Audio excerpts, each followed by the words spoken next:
China దూకుడుకు అడ్డుకట్ట వేసేలా America, Britain, Australia కూటమి ఆకుస్ ఇప్పుడు జపాన్ కు ఆహ్వానం పలుకుతుంది. అయితే ఆ దేశాన్ని పరిమిత పాత్రేనన్న చేరికకు సిద్ధంగా ఉందని తెలుస్తుంది. దీనిపై వచ్చే నెలలో కీలక ప్రకటన వెల్లడి కానుందని తెలుస్తుంది. నేపథ్యంలో ఈ కూటమిలోకి జపాన్ చేరిక ఏ మేరకు మేలు అన్నది చర్చనీయాంశంగా మారింది.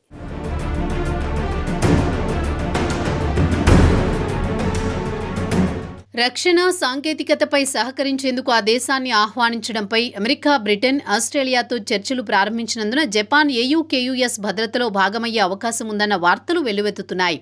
నివేదికల ప్రకారం ఏప్రిల్లోని ప్రకటన వచ్చే అవకాశం ఉంది. ఇదే గనుక జరిగితే ఏయుకేయుఎస్ ఫ్రేమ్వర్క్ ని ప్రారంభించినప్పటి నుండి దానిలోకి వచ్చిన కొత్త దేశంగా జపాన్ నిలవనుంది. అయితే సమూహంలో జపాన్ అధికారిక సభ్యత్వం పొందే ఆలోచనలు లేవని నివేదిక పేర్కొంది. దీంతో భాగస్వామ్యంలో జపాన్ ప్రమేయం నిర్దిష్ట ప్రాజెక్టులకే పరిమితం కానుందని తెలుస్తోంది. త్రైపాక్షిక ఒప్పందంలోని మొదటి స్తంభం క్రింద అణుశక్తితో నడిచే జలాంతర్గాముల్లో జపాన్ చేరదు. నివేదికల ప్రకారం యుఎస్ వచ్చే నెల ప్రారంభంలో ఒక ఒప్పందాన్ని కుదుర్చుకోవాలని లక్ష్యంగా పెట్టుకుందని తెలుస్తోంది. దీనిపై ఏప్రిల్ 10న జపాన్ ప్రధాని ఫ్యూమియో కిషిడా వాషింగ్టన్ రాష్ట్ర పర్యటన సందర్భంగా ఒక ప్రకటన వచ్చే అవకాశం ఉంది.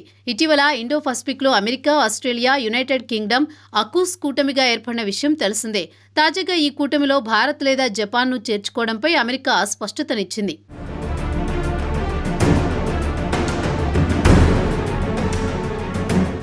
కూటమిలో భాగంగా అమెరికా సాంకేతికత సాయంతో అణుశక్తిని కలిగి ఉన్న జలాంతర్గాములను ఆస్ట్రేలియా నిర్మించనుంది. ఈ నేపథ్యంలో వైట్ హౌస్ ప్రెస్ సెక్రటరీ జెన్ సాకీ అకూస్ కూటమిలో కొత్త సభ్యులను చేర్చుకునే అంశంపై కీలక వ్యాఖ్యలు చేశారు. ఇండో పసిఫిక్ భద్రతకు సంబంధించిన అంశాల్లో మరెవరికీ భాగస్వామ్యం లేదని ఫ్రెంచ్ అధ్యక్షుడు ఇమాన్యుయల్ మైక్రాన్ను యుఎస్ అధ్యక్షుడు పంపిన సందేశం ఇదేనని పేర్కొన్నారు.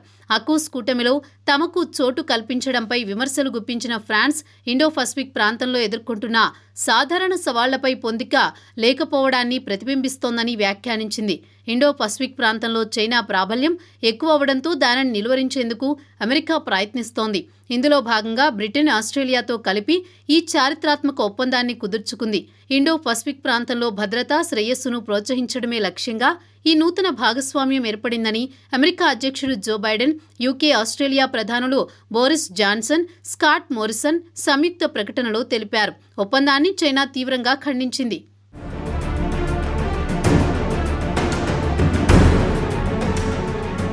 అమెరికా, బ్రిటన్, ఆస్ట్రేలియా దురుద్దేశపూర్వక ఆయుధ పోటీ ప్రాంతీయ శాంతి, స్థిరత్వానికి తీవ్ర విఘాతం కలుగుతోందని, అంతర్జాతీయ అణు నిరాయుధీకరణ లక్ష్యాలకు తూట్లు పొడిచేలా ఉందని చైనా విదేశాంగ శాఖ వ్యాఖ్యానించింది.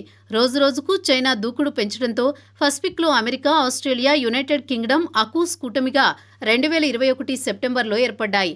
ఇందులో భాగంగా ఆస్ట్రేలియా నిర్మించే అణు జలాంతర్గాములకు అమెరికా, బ్రిటన్లు సహకారం అందజేయనున్నాయి. అణుశక్తి ఆధారిత అధునాతన ఈ జలాంతర్గామి 2032 తొలినాళ్లలో అందుబాటులోకి వస్తుందని భావిస్తున్నారు. నిర్మాణానికి 10 ఏళ్లు కాలపరిమితిగా నిర్ణయించిన నిర్దేశిత సమయానికి ముందే పూర్తి చేయాలని భావిస్తున్నామని సంబంధిత అధికార వర్గాలు వెల్లడించాయి. అకూస్ ముఖ్య అంశం ఏమిటంటే అణుశక్తితో నడిచే జలాంతర్గాముల నిర్మాణానికి అవసరమైన సాంకేతికతను ఆస్ట్రేలియాకు అమెరికా ఎగుమతి చేయడం. 1960లలో కేవలం బ్రిటన్కు మాత్రమే అమెరికా ఇటువంటి సహాయం చేసిందని, అయితే అధునాతన జలాంతర్గాములు నిర్మాణ ప్రణాళిక ప్రకటించడానికి ముందు చైనా దీనిపై విమర్శలు గుప్పించింది.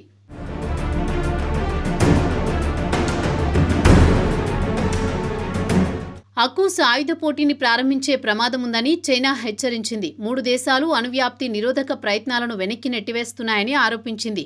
ప్రచ్ఛన్న యుద్ధ మనస్తత్వం విడిచిపెట్టాలని, అంతర్జాతీయ బాధ్యతలను చిత్తశుద్ధితో గౌరవించాలని, ప్రాంతీయ శాంతి, స్థిరత్వానికి అనుకూలమైన మరిన్ని పనులను చేయాలని అమెరికా, బ్రిటన్, ఆస్ట్రేలియాలను కోరుతున్నామని చైనా విదేశాంగ శాఖ అధికార ప్రతినిధి మావో నింగ్ వ్యాఖ్యానించారు. అమెరికా, బ్రిటన్ పారిశ్రామిక సామర్థ్యంలో సహకార పెట్టుబడులకి ఆస్ట్రేలియా కట్టుబడి ఉంది.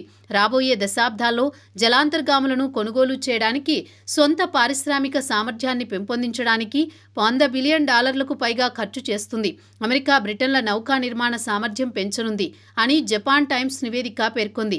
పసిఫిక్లో విస్తరిస్తోన్న చైనా పరిధిని నియంత్రించేలా రాబోయే దశాబ్దాల్లో అణు జలాంతర్గాములు నెలల తరబడి నీటి అడుగున ఆస్ట్రేలియా ఉనికిని కొనసాగించే ప్రయోజనాన్ని అందిస్తాయి. తాజాగా ఈ కూటమిలోకి జపాన్ను ఆహ్వానించిన పరిమిత పాత్రకే పరిమితం చేయడం చర్చనీయాంశంగా మారింది.